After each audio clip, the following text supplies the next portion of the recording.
zina dan akibatnya. Zina itu merupakan maksiat zahir.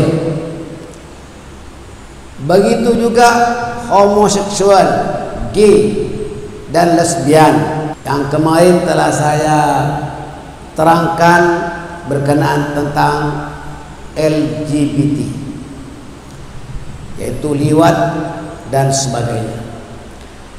Selain zina dan homoseksual itu merupakan larangan agama Islam.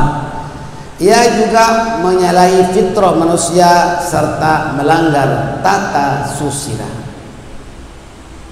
Setiap mukmin wajib memelihara diri dan keluarganya daripada melakukan maksiat tersebut, karena telah banyak gejala buruk berlaku dalam keluarga dan masyarakat. Tren mengadakan hubungan seks di luar nikah ini telah mengakibatkan pengguguran anak di luar nikah dan menimbulkan banyak masalah sosial serta berbagai penyakit. Inilah dalam masyarakat kita juga ada. Maaf saja, ada seorang lelaki walaupun dia mempunyai istri masih juga melakukan perbuatan zina, bahkan melakukan perbuatan zina dengan istri orang. Sebaliknya, istri ada suami, waktu suaminya tidak ada, waktu suaminya belayar ke luar negeri, dia akan buat kerja, maaf saja, dia berzina, melayani laki-laki lain. Amat besar dosanya. Yang laki-laki punya istri, yang perempuan punya suami. Paham? Ada tak di kalangan orang kita? Ada, Pak. Seorang istri melakukan perbuatan zina dengan suami orang. Waliyadzubillah. Itu namanya zina muhsan. Direnjam sampai mati. Hukumnya orang zina muhsan itu akan diazab di dunia. Di waktu baginda Rasul ada supaya direnjam sampai mati. Maka Al-Quran menerangkan dalam surah Al-Isra ayat ke-32, wala taqrabuz zina innahu kana fahishatan wa sa'a sabila. Janganlah kamu mendekati zina, sesungguhnya zina itu adalah perbuatan yang keji dan suatu jalan yang buruk. Nah, maksud jangan mendekati zina dalam ayat tersebut ialah jangan melakukan perbuatan yang membawa kepada zina, seperti melihat perempuan yang mendedahkan aurat,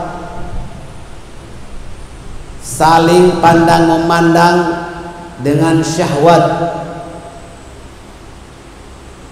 berpegang tangan, berpelukan dan sebagainya.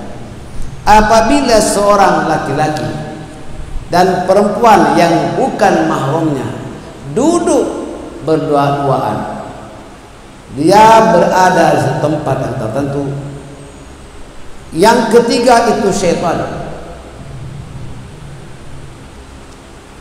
Laki dan perempuan ini dua-duaan, bukan mahramnya. Yang ketiga itu syaitan, maka itu dihasut oleh syaitan. Akhirnya dia melakukan perbuatan zina. Wal'iyadzubillah. Tidak bersendirian seorang laki dengan seorang wanita, melainkan ada yang ketiga, yaitu syaitan. Ini hadis riwayat Al-Imam At-Tirmidzi dan Imam At-Tabrani. Umatku senantiasa dalam kebaikan selama tidak tersebar zina di antara mereka. Artinya kalau orang itu sudah berzina di kalangan umat Nabi Muhammad SAW, maka orang itu dikhawatirkan oleh baginda Rasul. Ya kadang-kadang puncanya daripada minum arak. Awas, apabila dia minum arak, dia mudah melakukan perbuatan apa saja suka mabuk. Ada tak orang kita yang minum arak? Yang narkotik juga ada, mau finish, ya kan? Minum arak, walaupun dia orang muslim. Seorang muslim yang minum arak itu dinilai sebagai orang yang fasik. Dan nyata sekali dalam Al-Quran, para asatidzah telah menerangkan bahayanya orang yang minum arak, maka orang itu ya, akan mudah melakukan perbuatan-perbuatan termasuk zina.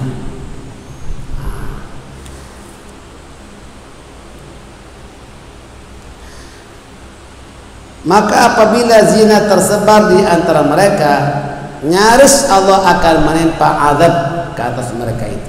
Maka segera bertaubat. Pantaulah remaja kita dari pergaulan bebas, karena mereka itu mudah terpengaruh dengan unsur negatif. Ialah kalau laki-laki kompan sama bujang. Tapi yang paling kita kesali, yang sangat merusakkan sosial, merusakkan keluarga dan sebagainya, itu suami ada istri, istri ada suami. Ketika suaminya tidak ada di rumah, apalagi sampai berbulan-bulan, istrinya itu akan melakukan zina. Tak semua Pak ya, ini terdaftar, telah kita ketahui. Maka bapak-bapak yang punya kerja di luar negeri misalnya, jangan lama-lama, paham? Kecuali kalau anaknya itu sudah besar, ya anaknya akan mengetahui. Tapi kalau anaknya baru berapa tahun, kemudian ditinggalkan oleh suaminya ke luar negeri atau bekerja di mana, yang menyebabkan istrinya itu terganggu atau diganggu oleh lelaki lain, tidak mustahil itu akan terjadi. Itu sebab-sebabnya. Ya mudah-mudahan kita mohon kepada Allah, diri kita dan anak-anak kita ini, semoga diri kita dan anak-anak kita diberikan hidayah oleh Allah Subhanahu wa taala. Amin ya rabbal alamin.